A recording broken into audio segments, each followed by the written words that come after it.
being surrounded by your peers, being in those buying conversations where you see what's top of mind for your persona or anybody else that's you're trying to learn more about. I love that. And I knew somebody was trying to push Carl into being a marketer. So now I know who that is.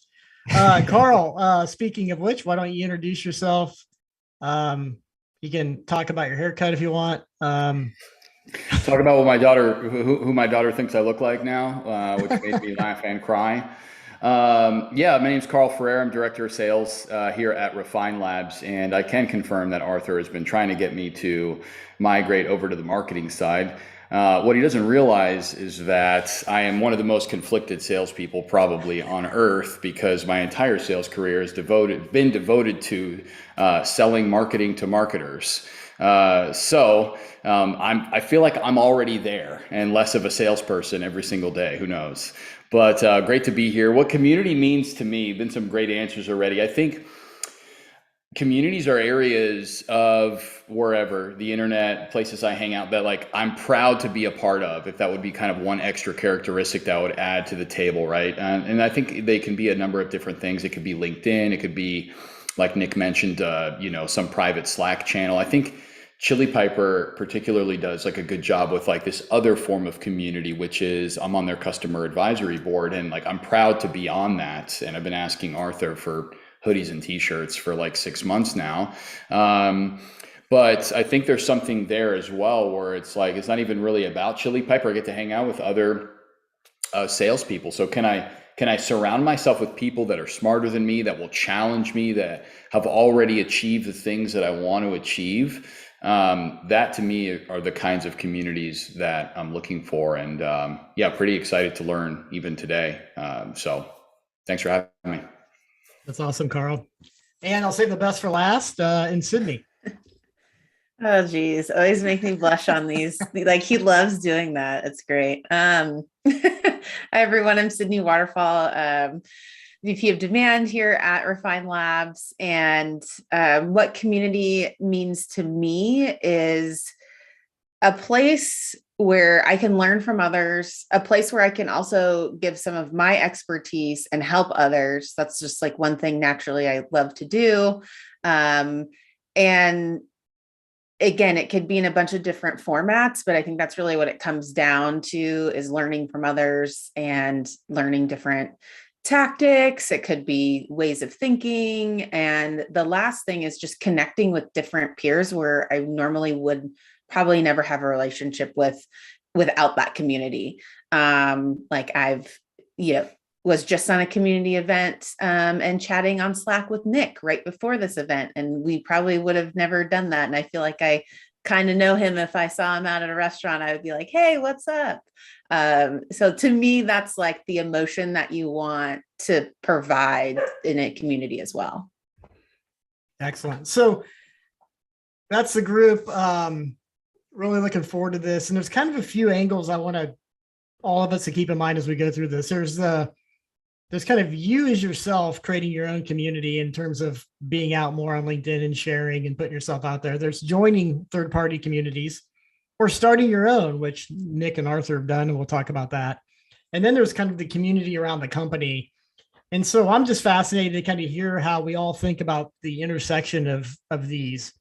But let me first start with Nick and say, what was like the first step? Like if you go back to the beginning, you're probably a field marketer. You're probably like all of us, where you're not really out there. You decide to get out there. What kind of drove you to do that? And kind of what was that journey like at the beginning? Yeah, it was, it was interesting. It was actually like a pandemic hobby for me, where I remember I was in Laguna Beach. I was working at Cleary at the time, and my boss was Kyle Coleman, who's very well known on LinkedIn. And we were hanging out at Laguna Beach, beautiful place. And he was like, hey, you should be like engaging with the community more. You should be focusing on lifting up others, helping others, especially as we were trying to figure out what can we do to not only build your own brand, but also build the company brand as well, because we know it will impact pipeline and revenue in the long term. And so he actually put out a challenge to his direct reports and was like, you should double down on field marketing because no one else on LinkedIn talks about it. Literally out of 700 million plus users or whatever the number is, I was the only one that talked about it on a consistent basis and the impact that it has to a company as well as to an individual.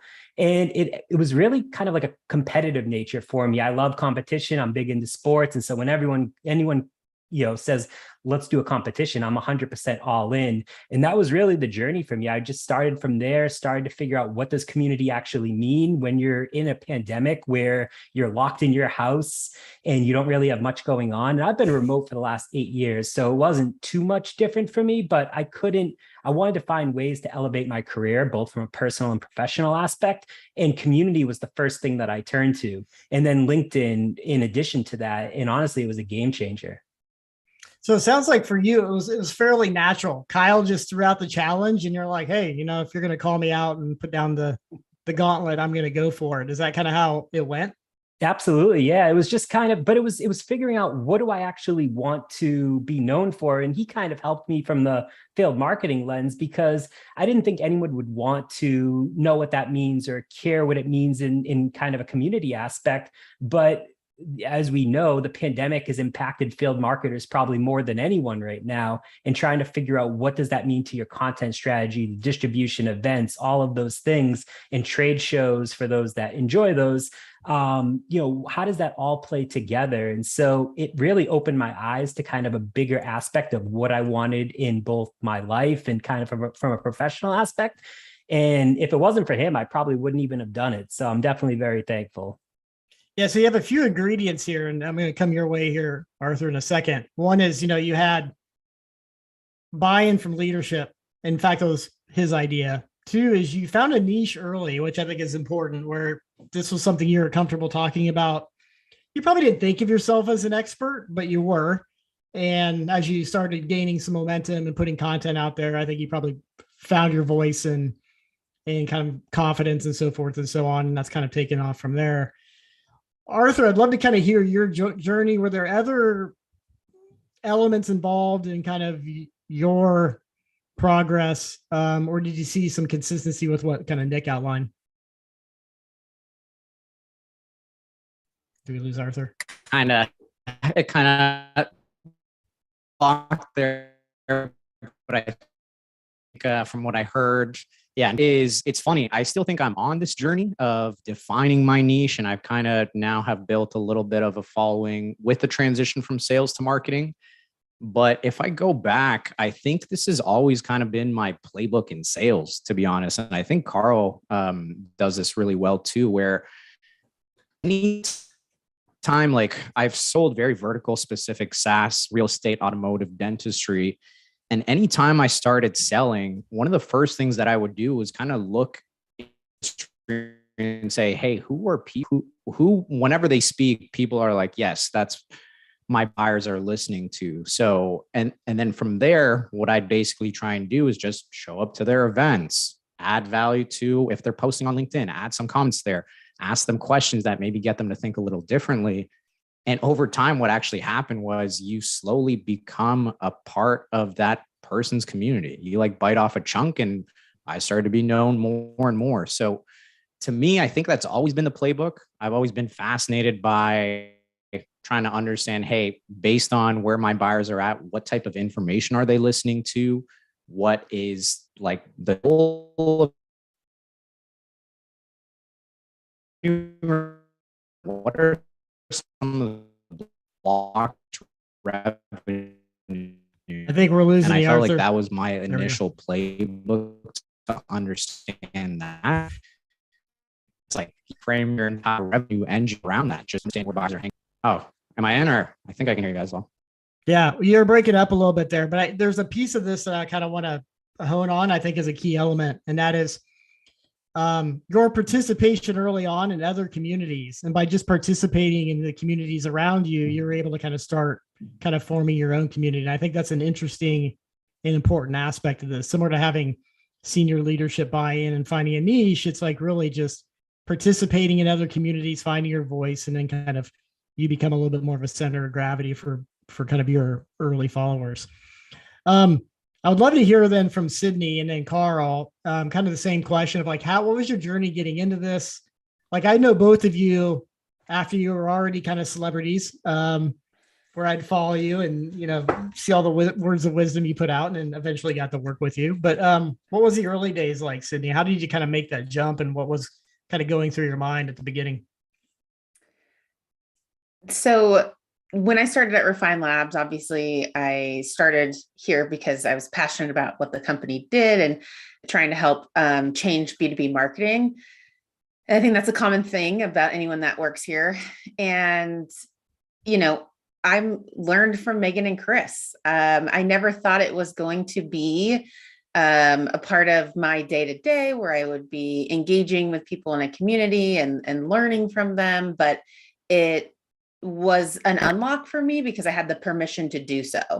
And it was never, hey, go start posting on LinkedIn. We want you to help Refine Labs and grow your following. It's definitely like, figure out what is important to you and what do you want to talk about and how to build your brand. So a lot of people, I think that we just post here at Refine Labs because we're advocates of the company and we love working for the company, which is true. However, for me, it's also a personal brand perspective. And I want to learn from other people. I want to understand people's points of views, that's kind of like how I learn. And I'm a very outgoing, talkative person. So I think that came natural to me. I will say I'm not I don't like writing. I'm not a writer. I would much rather that's kind of why I'm trying to get into video more on TikTok a little bit. I struggle with writing. So for me, it was also something to work on one of my weaknesses. How could I learn how to write, be better at writing, write more impactful? And so for me, I think more about it as a personal branding opportunity. I've made so many more connections. I probably won't have to, my goal is I don't want to have to ever interview for another job again. And I want to be able to show my skills and not have to rely on a resume. So that's just from a personal point of view outside of, core Refine Labs. Yeah. I love how you brought in the personal aspect. I mean, I think that's it's fundamentally important to doing this. I mean, there's obviously wanting to do this on behalf of your company and helping there, but I think first and foremost, this really needs to, start at a personal level for you to kind of take the time and the commitment to doing that. Carl, you're the sales guy. I know we had some trouble with Arthur. Would love to hear kind of your story and kind of how does that tie into being a better salesperson? And kind of why did you start and so forth? Yeah, there's a couple different questions there. I mean, why I started was because I wanted to leave a company 4 years ago or so, and I wanted to go work for an awesome company like HubSpot. And so very selfishly, I was like, hey, nobody posts on LinkedIn. It was like a ghost town 3 years ago, if anybody remembers, it was me and Arthur and Chris, and Cassidy. It's definitely more crowded now. But I think I really resonate with what Sydney said, because I think a reason that I stepped out just to begin getting more active in community was because I lacked or I had underdeveloped skills and character traits that I wanted to not be underdeveloped anymore. And I knew that was going to up-level my career, which it did. It landed me an awesome gig. I had multiple offers to choose from, and I got to choose to go work and spend time and up-level my career at HubSpot. And then fast forward, I never applied to Refine Labs. I don't even think there was an application. There was never a resume exchange. So those are those personal kind of tangible ways that I was helped, in my own journey. I think an opportunity more commercially, I guess, for my employers, like Refine Labs, is that I get the opportunity to niche at an intersection of two ideas. This idea of where does sales and demand gen fit? I am uniquely positioned to speak on this because nobody else, this is very dramatic what I'm about to say, but there's maybe nobody else on earth that is selling Refine Labs, except for Eric. So I have this opportunity to see something in a way that no one else sees. And I have a perspective that no one else really has. And that's up leveling to my own brand, but also to the community around me. It fuels the Refine Labs engine, because it's like, okay, Carl doesn't talk a lot about like self-reported attribution and demand creation versus demand capture, but he does have this interesting voice around what does sales look like when it's viewed through the frames of demand capture and demand creation. I think it's just understanding where you are in your career and where you're specifically at is extremely unique. And there are lots of people that are hungry for those non-obvious insights that only you can bring to the table. So it takes confidence to kind of step out and capitalize on that, but it's really rewarding, not only for me personally, but for Refine Labs as well. You know, like it drives pipeline. So that's how I got into it.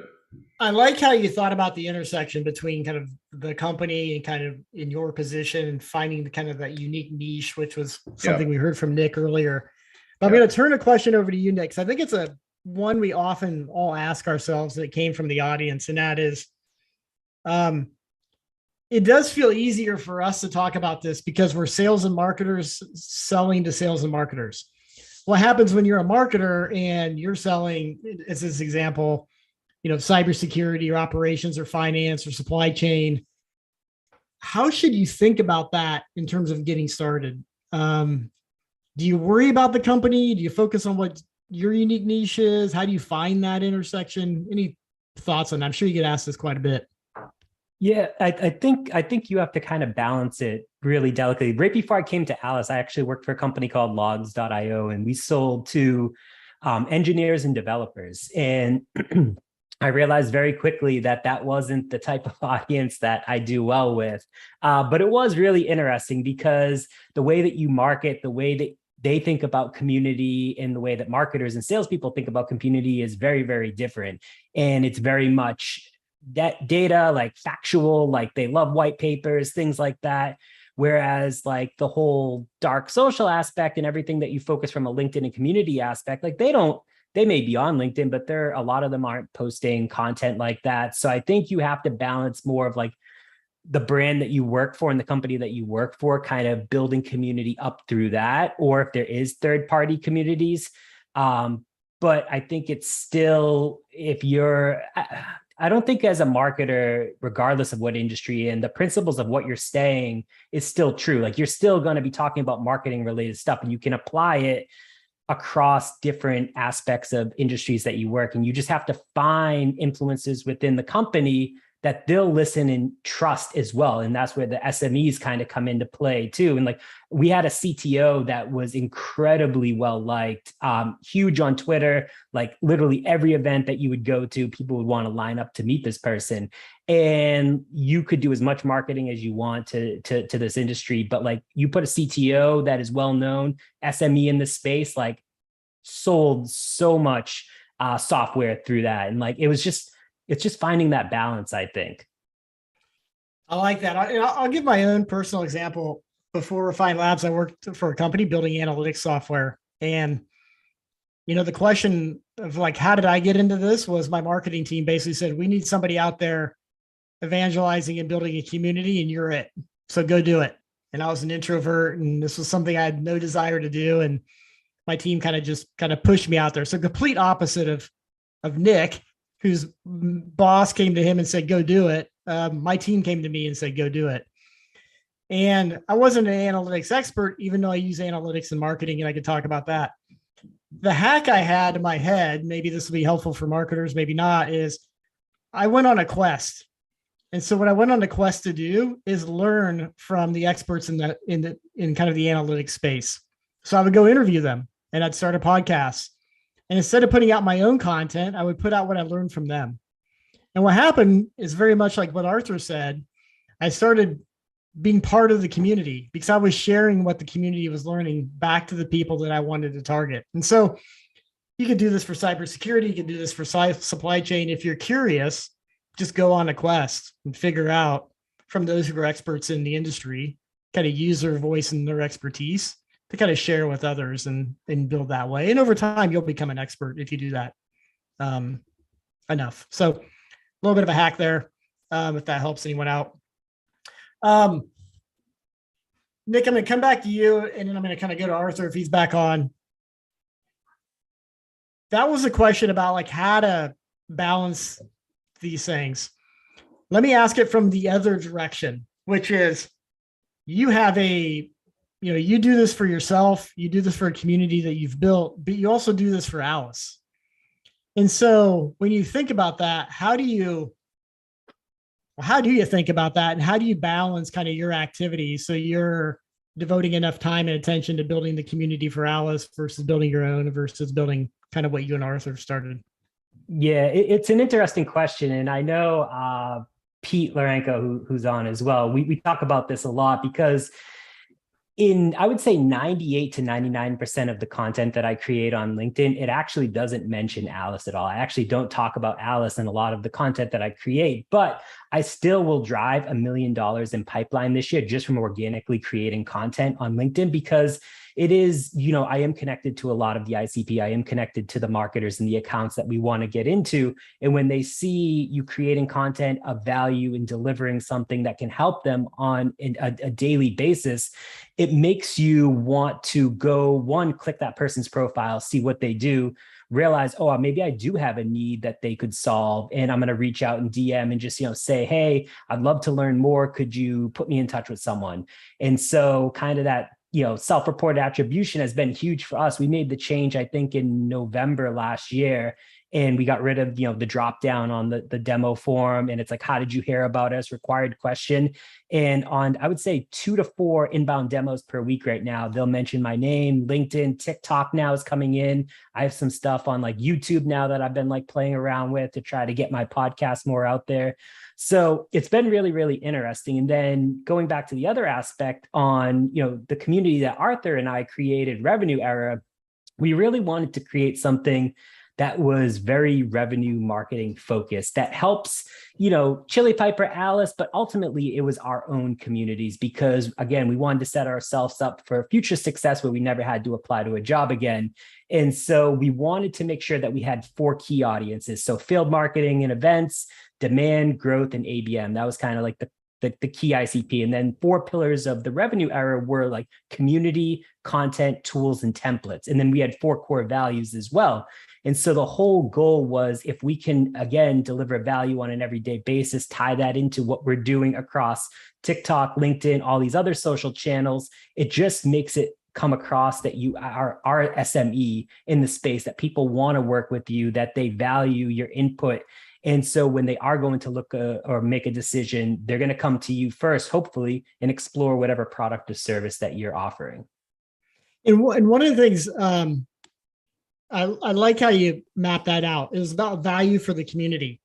Now I'm going to ask you this question because I'm going to try to tie it to the thread we have going on here in the chat about not being the subject matter expert. I assume you're not the subject matter expert on those 4 topics in your community. I am not, but we have definitely subject matter experts that we've kind of curated through the community so that we can deliver on that. So this idea of like finding a subject matter expert was kind of what in the back of your mind when you built the community of like, a little bit about ABM, but you're really trying to bring people in who know ABM as an example to kind of be in that community. And then the question is like, what's in it for them and the value and so forth, which I think is a good framework to provide for any community you're going to build, whether it's CFOs or cybersecurity or whomever, is like, what's the value for them and how do you get them to participate and you facilitate as an example.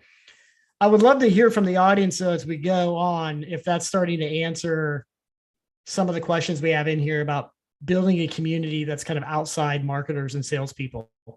So if it doesn't, or if you have other questions, keep asking.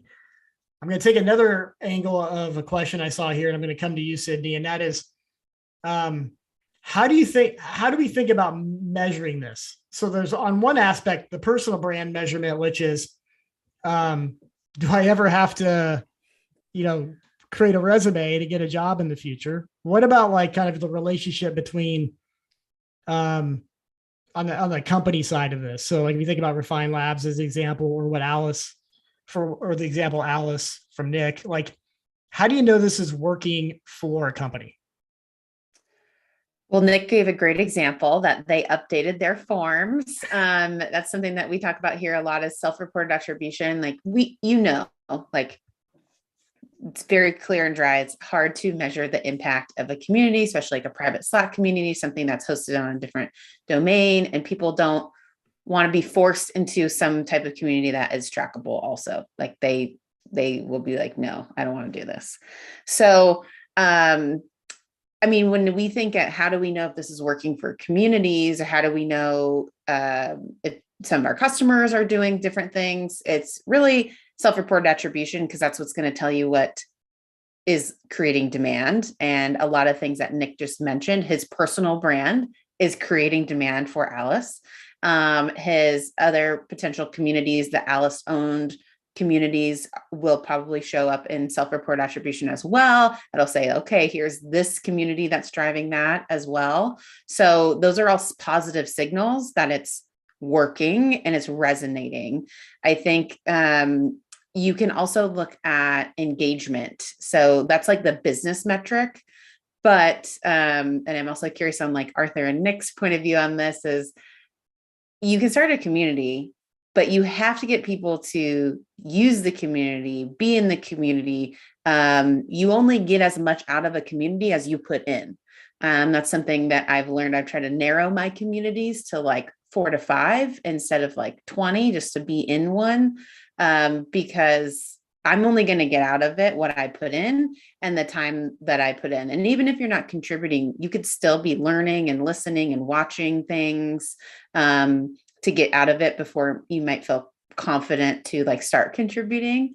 But I think there's a lot of like engagement type of metrics that you can look at that are non-traditional. What I would not recommend doing is, scouring all these people, adding their email addresses manually to like a Salesforce campaign. Like that's just like, it seems like very, very over the top to do that. I'm sure people do that as well to like track that. But I don't think that's like the sustainable way to look at like a business metric, especially at, a C-suite level. So yeah, I'll probably kick it over to Nick or Arthur to comment of like, how do you know, do you look at engagement? Do you look at those types of metrics in your communities, personal community, or obviously branded communities as well? Yeah, I can jump in. So I've got kind of 2 interesting answers to this. So for Revenue Era, where it's not an Alyce owned community, same with Chili Piper, it's just Arthur, I, and Joel, who works for Lattice.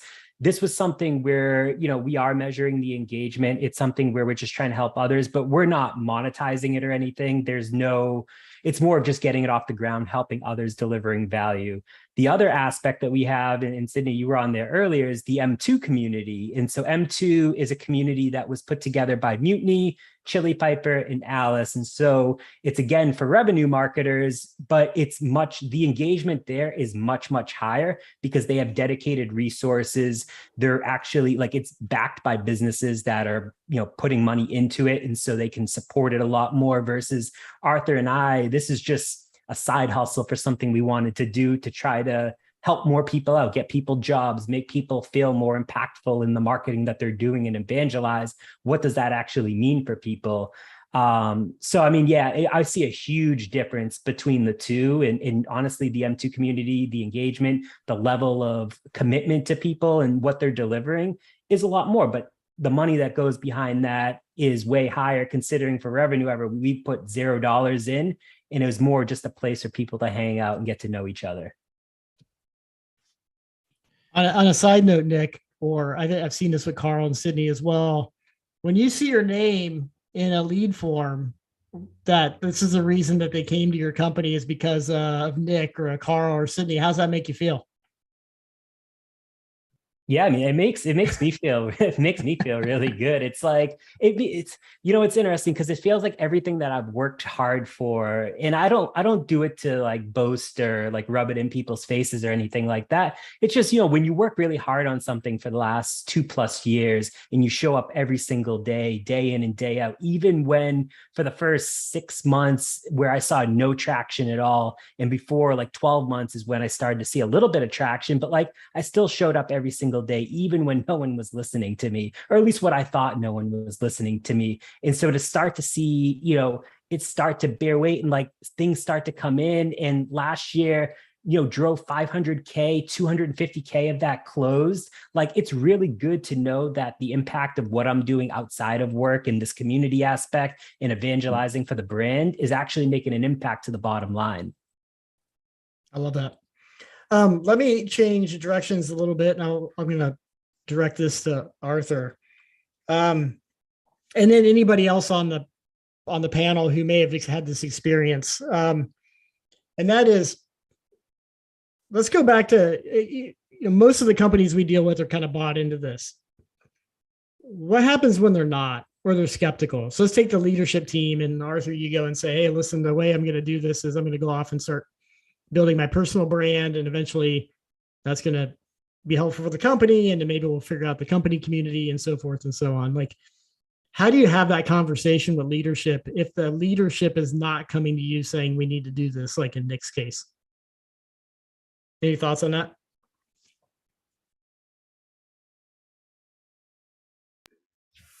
I have thoughts here, Cassidy. If Arthur is still gathering his own thoughts, or We might have an internet connection. Yeah, I think Arthur's got a rough internet connection today. I think we just lost him. Yeah, Carl, go for it. Yeah, so I feel like I'm kind of uniquely positioned to answer this question because I get to hear the private grumblings of marketers in my sales conversations that are asking for my advice on how to create change and transformation internally in their own orgs, right? And so the advice that I give them, it can be a little blunt sometimes, but there is and Cassie, you talk about this on LinkedIn a lot too. There's a degree where there's a burden that I think marketers sometimes try to push onto their leadership. Like, they need to get this. They need to understand why community is important. They need to understand what I'm doing. And I try to change the way marketing leaders think about that, and to say, well, what have you done to kind of earn that opportunity to test something that is wild? To us, it's not wild, right? Start a community. It's like, yeah, you should be posting on LinkedIn organically. And we think it's crazy that our orgs are not. But it's like, you have to earn that right. And I think a lot of marketers skip that step. They're like, hey, I want to go buy a platform for this. Everyone's going to start posting on LinkedIn. I'm going to go buy an awesome platform like Everyone Social, and we're going to scale this now. And they skip steps. They skip the experimentation phase. They skip the positive signals phase. And so I have to have these conversations where I'm like, hey, have you won on LinkedIn yet? Like, you should be driving serious pipeline through LinkedIn paid, Facebook, Instagram, like these channels that we know are tried and true, that you can put a message in front of buyers, they'll convert, and they will buy something. Once you win there, then now we can start to weave in these experiments. And I think sometimes marketing leaders need a little bit of redirection into say, like, hey, run these as experiments and frame them and sell them internally that way, and try to do them as affordably, as cheaply, free if you can, as possible. Prove it and then pitch it, right? So it's like a prove then pitch, where I think marketers do the opposite sometimes, where they're like, oh, we'll prove after the pitch, right? Well, you got to let me pitch and buy it and do all this stuff, and that will prove it. And it's just the reverse, and it could be kind of like spinning your wheels, and not a lot of progress gets made. What are your thoughts on that, Cassidy? What do you think about that? Yeah, I mean, I like it. I don't know if you need to convince executives at the beginning, I think is what you're saying, Carl, to do this. I think what you need to do is start doing it. And what they'll do is they'll notice it. And over time, as the engagement grows, they'll start asking you, and this is my own personal experience, like, well, how did that work? How do I do that? Have we seen any benefit from this? And, if you've set up the ways to kind of understand the early signals of this being effective, then you can answer those questions better. So this is one of those places where I would just kind of do it because it's best for you on the personal brand side, and not go ask permission from anybody of whether you should do it or not. And I think there's many, examples here of how to go about doing that. There's a lot of examples on LinkedIn of people sharing how to get started. So I think when it comes to your own personal brand, just do it. and ask for forgiveness later.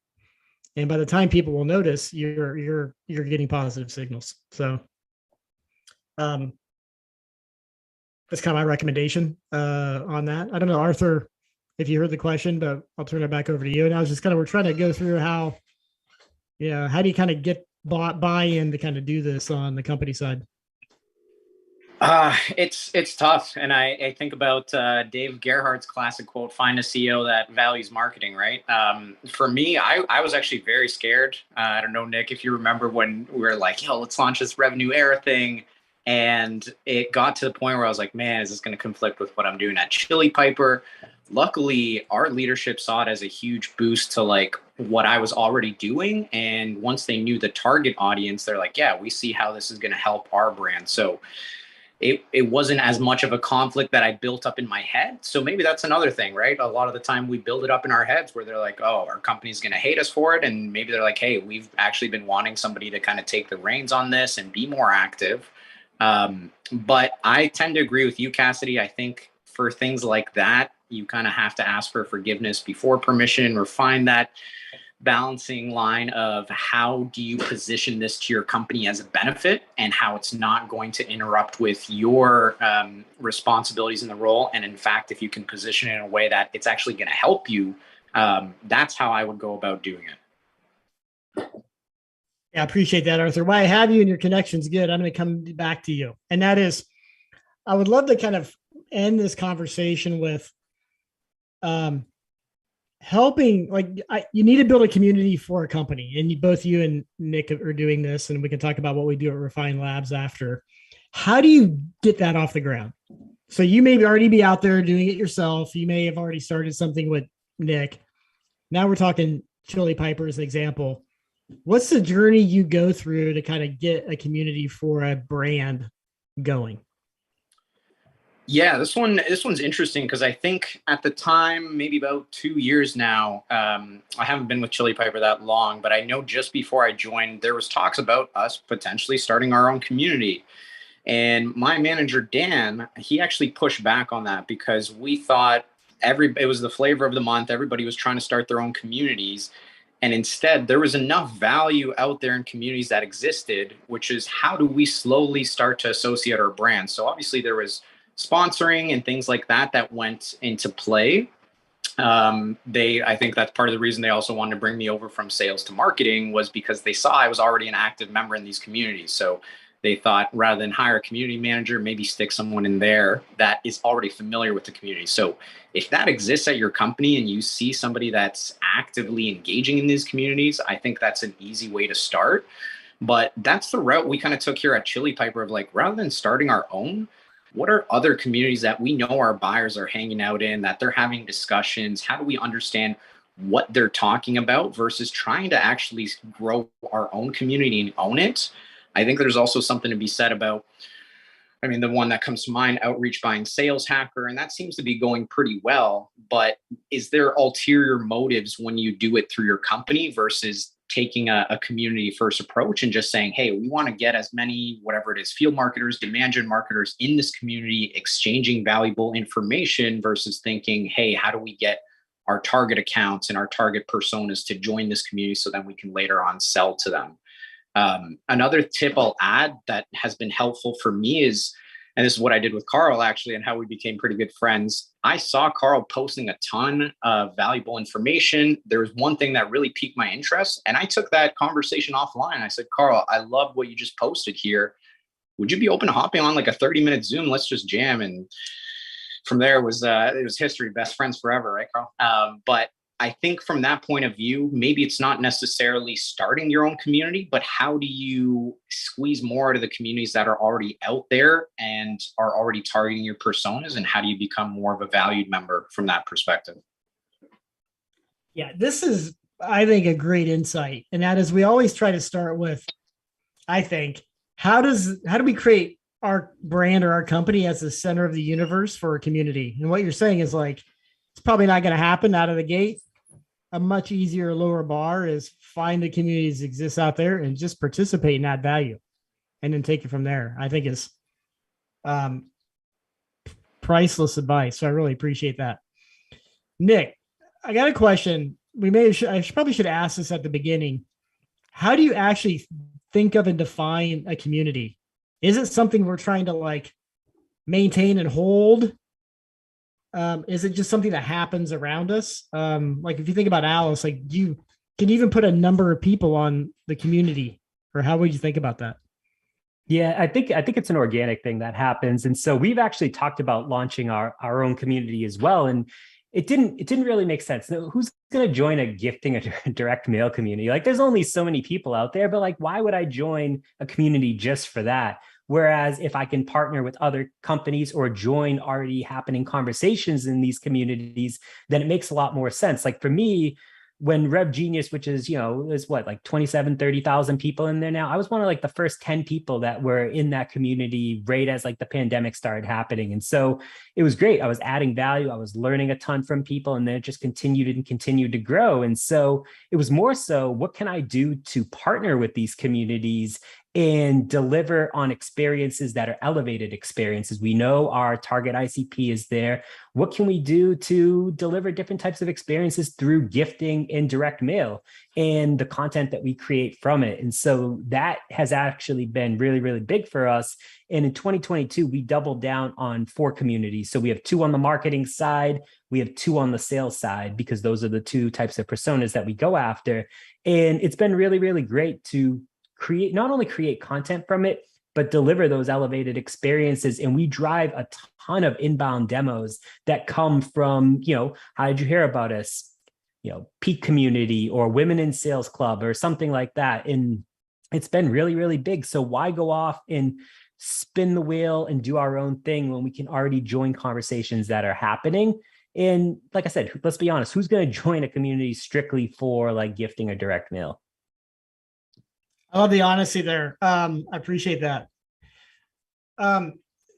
Sydney, I was just thinking, like you probably get this question all the time from our clients who look at what Refine Labs is doing and say, I want to be like that. How do you handle those discussions, and kind of what do you see? Anything that you see that you can identify as like things that are lacking in those conversations that need to be in place to make that happen for the customers who've been successful? Like kind of what's your takeaway from kind of seeing this across a variety of different companies? Yeah, it all starts with, we want to do this, we want, X, Y, and Z. And I think it comes down to first, before you can build a successful podcast, a successful event, successful community, successful content, you have to have something unique to say with a differentiated point of view and a subject matter expert. And I think that's the first step, is identifying who might be your subject matter expert. Maybe it's a group of people, maybe it's a mix of people. It doesn't just have to be one person. It doesn't have to be, a Chris Walker. It can be a mix of different people who have different varying backgrounds that complement each other as well. So that's kind of step 1. And then after that, it's like, we need to prove out that this content is valuable to people first. And then once we prove that out, boom, we can start creating whatever we want to create with it and host it wherever we want and bring that to life. So, very similar to how we approached it at Refine Labs, Chris validated his thoughts, and his content was getting those positive signals. And so, okay, great. Now, how do we operationalize that into an event? And then that event leads our community. That event drives our podcast. That event and that content and that community drives our LinkedIn strategy. So, not saying you have to do it like that in that order, but I would say those are the first 2 key steps that people just want to immediately jump into execution and launching a community and doing that. And I think you kind of have to start with your strategy first. And your strategy starts with having something impactful to say that's unique and different. If you don't have that, your community will fail, your podcast will fail, your content will fail, your, organic LinkedIn posts will fail. Or maybe fails, that's a strong word, not be successful, not drive engagement. I like fail. Fail's good. Fail.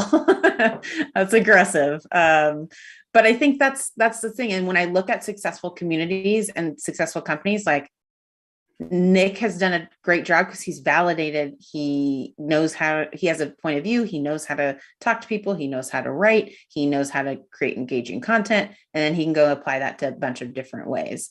And I also think the partnership play is really something that smart companies will start thinking about. And if it feels overwhelming, to go out to do this with one person at the company or just do this with one company, that may be an interesting play to get companies aligned and go that way. But again, all the people that are contributing to that, all those companies, Alyce, Mutiny, Chili Pepper, they already have the content and the subject matter experts on lock. And so that's, to me, why those people join those communities. That's why they like to engage in those communities.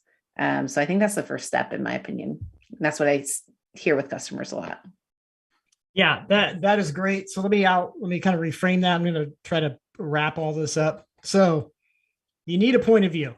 I think whether you're a company starting a community or your own personal brand, where Nick, we talked about finding this niche, you need to have something that you feel strongly about and you have a unique point of view on.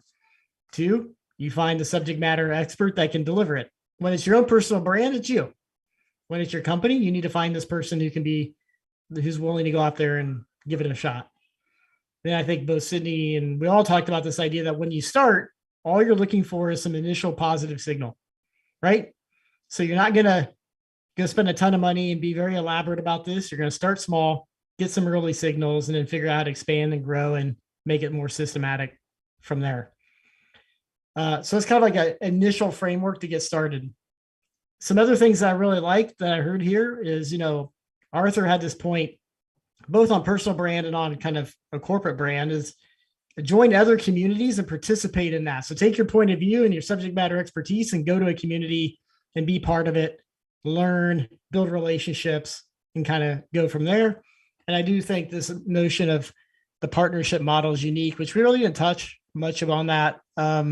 But kind of like what you've been doing, what Arthur, you've been doing with, you bring a couple companies together, individuals together and start something. There's safety in groups. So I like that. What else did I miss on this framework? Kind of just stepping through this. Anything else we discussed that we should outline here for the audience? I think one thing the Refine Labs team does so well in screaming this message out is, I think as marketers, we're so obsessed with quantity, right? And we don't think about the qualitative feedbacks. So even when we're like talking communities, my mind goes to like hundreds, maybe even thousands of members. But I think a community can be a group of 5 to 10 people that are just sharing these insights. And if you're using them to gain more insights into your customers and how they think, and then you take that back as part of your strategy, that to me is a win. I don't think you need to have hundreds or thousands of members in your community. If you're gaining something, and like Carl said in the chat, defining the experiment, and then you're gaining that knowledge, to me, that's a win in terms of community. I love that. Nick, any last thoughts? Yeah, I was just going to add I completely agree. And so I'm actually running a really interesting experiment this October. And so I am running a B2B marketers content creator house. And so I'm getting 12 B2B marketers together, and the collective group of us have over 500,000 followers combined. And so we're spending 3 days together to build community, create content, and we have a lot of partnerships with other companies and sponsors that are looking to get in on this. And we're creating, it's either going to be the biggest success or biggest failure that I've ever been able to pull off. But, I've already got like 30 companies that want to sponsor it. And so the amount of UGC that they're going to be able to get from this and everything is going to be really, really interesting. And so I'm excited to see how it takes community to a whole new level. So Nick, I got to ask, is it like literally a house? Like you have an Airbnb somewhere and you're all and hang out together? Yeah, Charleston, South Carolina. And so it's going to be it's going to be interesting. We're actually going to live stream the entire event as well as creating of content there. We're going to have keynotes, DJs. Like, I'm hoping that we don't get in any trouble or anything, but the people that are have confirmed that they will be there, it's going to make the content experience incredible. I love that. That is awesome. I didn't know what to say about that. That's incredible. I am speechless. I love that. Carl, anything that you want to wrap with? You've been quiet for a while, just sitting there looking like an assassin. I'm loud, man. I'm loud in the chat. I love this. There's a lot of good conversation going. My daughter doesn't think I look like an assassin. She thinks I look like Jafar from Aladdin. So whatever. So we're good. But yeah, no, I'm good. It's been an awesome conversation.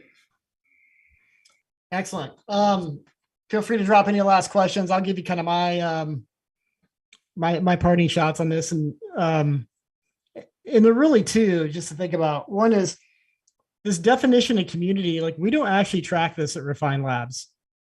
Like, yes, Chris in the company has followers. Yes, we have people posting.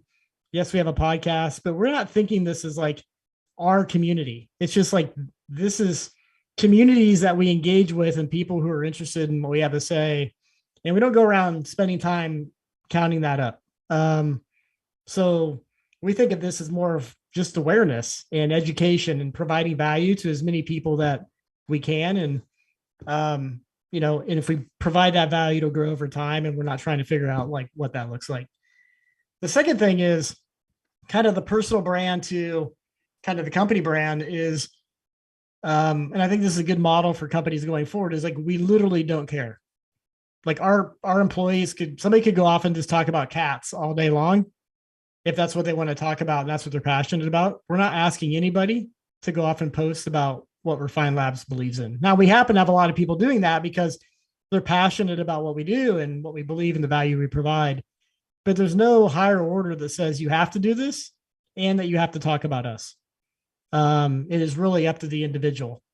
And so I think that's how modern companies should think about business going forward. And I know this is going to take time, but community is brand building, is building awareness. And you're going to do that through your employees and through kind of your subject matter experts and what they have to say. That's the way you're going to build a successful company in kind of a modern world, dark social, buyers, et cetera. So again, I think part of this advice to wrap up is, if you're struggling with this, if you're passionate about doing this and you're struggling to get this over the line in the company you're in, sometimes you got to make a choice and go find a place where you have leadership who believes in this. And there's a lot of leaders out there that do believe in it. So I'll get off my soapbox and stop there. All right, everybody. Thanks for joining us. Thank you, Nick and Arthur, for joining, as well as Carl and Sydney. Fun conversation. Hopefully everybody got value out of it. And this will be a podcast in about a week. And we'll see you here in 2 weeks on the next Stacking Growth Live. We're out.